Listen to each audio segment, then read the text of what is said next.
Commençons par comprendre ce qu'est l'expérimentation sur des animaux. Il s'agit de l'utilisation d'animaux vivants pour mener des recherches scientifiques dans des domaines tels que la médecine, la toxicologie et la biologie. Ces expériences peuvent impliquer des tests de médicaments, des études comportementales ou même des procédures chirurgicales. Si l'on regarde attentivement autour de nous, on remarquera tous les produits cosmétiques et médicaux qui utilisent des tests sur les animaux. Ce sont tous ceux qui n'ont pas un petit dessin de lapin. Transforme-le en jeu, va dans ta salle de bain et cherche le lapin, ça pourrait être amusant. En fait, les plus grandes entreprises l'utilisent, comme La Roche-Posay, MAC, Lubriderm et Avon. Et non, ce n'est pas ce que tu imagines. On ne pomponne pas les animaux. Lorsqu'ils sont exposés à des substances nouvelles et inconnues, certains animaux peuvent subir des effets indésirables comme la perte de poils, des douleurs, des problèmes de peau et la diminution de l'appétit. Une exposition prolongée à des mélanges chimiques, des lotions, des gels et des déodorants peut même entraîner le développement des problèmes de santé chroniques chez les animaux. C'est le cas du court-métrage Claymation devenu viral il y a quelques années appelé Save Ralph, qui raconte l'histoire de Ralph, bon, évidemment, un lapin de laboratoire qui est interviewé sur sa vie et son expérience en tant que cobaye pour des tests des produits cosmétiques.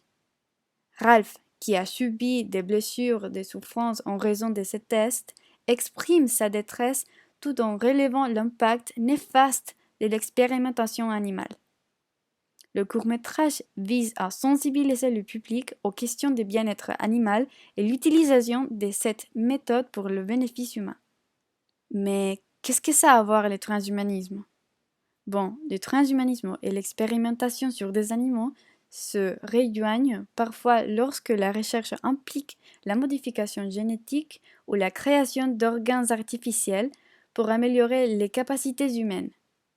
La possibilité d'utiliser des organes d'animaux pour répondre à la demande humaine, un processus appelé xénotransplantation, est envisagé depuis longtemps et l'utilisation des valvules cardiaques des porcs est déjà une procédure courante. En octobre 2021, les médecins ont annoncé la transplantation réussie d'un rein de porc chez un humain et en 2022, la première transplantation cardiaque de porc a été réalisée. Le patient, David Bennett, a réussi à vivre 2 mois de plus avec le cœur animal, ce qui, à d'autres époques, n'était possible que dans les films d'horreur. Espérons qu'il ne commence pas à se vautrer dans la boue. Et toi, que ressentirais-tu si tu savais qu'on t'a transplanté un organe non humain? Maintenant, ça devient sérieux. Le transhumanisme et l'expérimentation sur des animaux soulèvent des tonnes de questions éthiques. Est-ce que ça vaut le coup de faire souffrir des animaux pour améliorer les humains? Est-ce que c'est éthique de jouer avec la nature de cette manière? Dans le passé, nous devons reconnaître que l'expérimentation animale a beaucoup aidé l'humanité, avec la création des vaccins et le perfectionnement des procédures chirurgicales. Mais nous disposons désormais d'autres outils pour continuer à progresser dans les domaines scientifiques.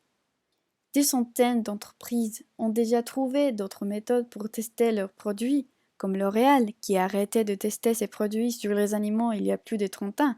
Enfin, du moins selon elle. Alors voilà, leur transhumanisme et l'expérimentation sur des animaux peuvent être un duo étonnant, mais complexe. Il est essentiel de réfléchir aux implications éthiques de ces domaines, car ils façonnent l'avenir de notre relation avec la technologie et la nature. Si tu veux creuser davantage, fais tes recherches, pose des questions et sois conscient des défis qui se posent.